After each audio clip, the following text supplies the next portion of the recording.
Menurut Anda, apa saja penyebab Audi sering tidak akur atau terkadang berantem?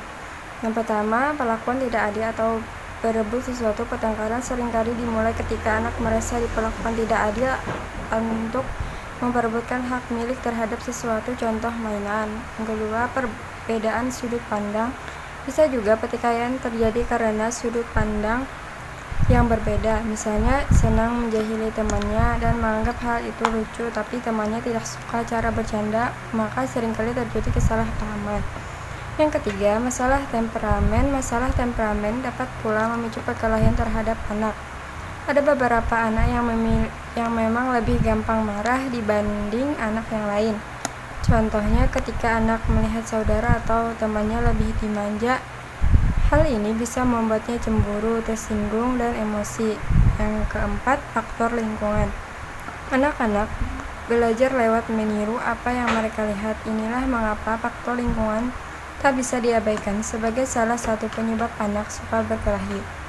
Faktor lingkungan tersebut dapat berupa sering menyaksikan orang tua atau orang lain bertikai, banyak menonton kekerasan di televisi atau game, serta karena anak merasa selalu mendapatkan keinginannya melalui perkelahian.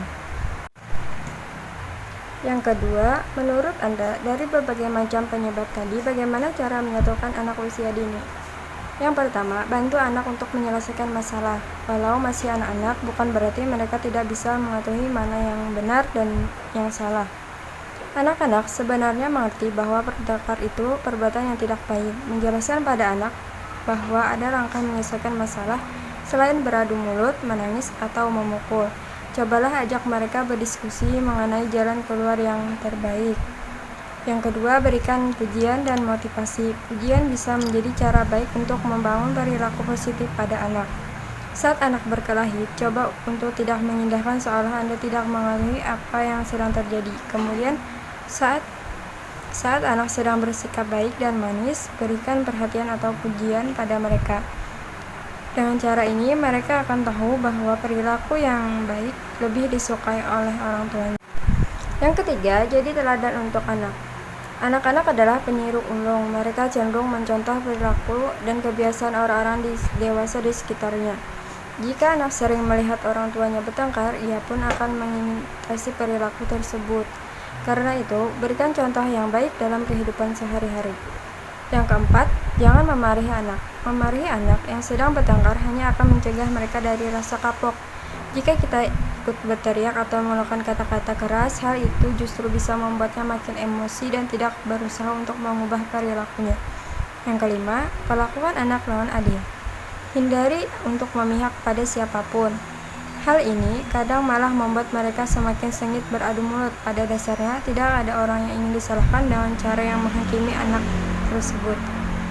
Anak-anak ingin dicintai serta setara terlepas dari bagaimana perilaku mereka. 3. Menurut Anda, bagaimana cara menanamkan kepada anak usia dini rasa bersaudara, rasa memiliki sesuatu barang bersama, dan rasa tanggung jawab tidak menyalahkan kawan? Yang pertama, ajak bersosialisasi dengan lingkungan. Beri kebebasan kepada anak untuk berteman dengan siapapun tanpa memandang agama, suku, maupun ras, dan ajarkan untuk saling berbagi.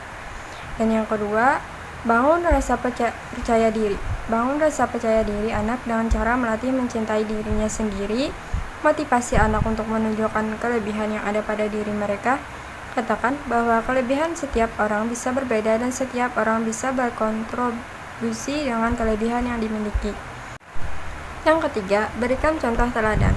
Anak merupakan pembelajar yang cepat, terlebih belajar dari sikap-sikap yang ditunjukkan oleh orang tuanya. Orang tua maupun guru memberi contoh langsung bagaimana sikap baik, ucapan maupun perbuatan yang menunjukkan toleransi dan menghormati keberagaman. Seperti mau berteman dengan orang beda agama, saling memberi hadiah kepada orang yang berbeda agama, dan sebagainya. Yang keempat, beri pemahaman apa itu tanggung jawab. Buatlah pelajaran yang lebih sederhana, tegaskan apa yang harus dilakukan untuk bertanggung jawab, serta ingatkan anak untuk tidak mengulangi kesalahan yang sama, termasuk tidak lagi menyalahkan orang lain. Ajarkan pada anak untuk meminta maaf dan berani bertanggung jawab jika melakukan sesuatu. Sekian dari saya. Wassalamualaikum warahmatullahi wabarakatuh.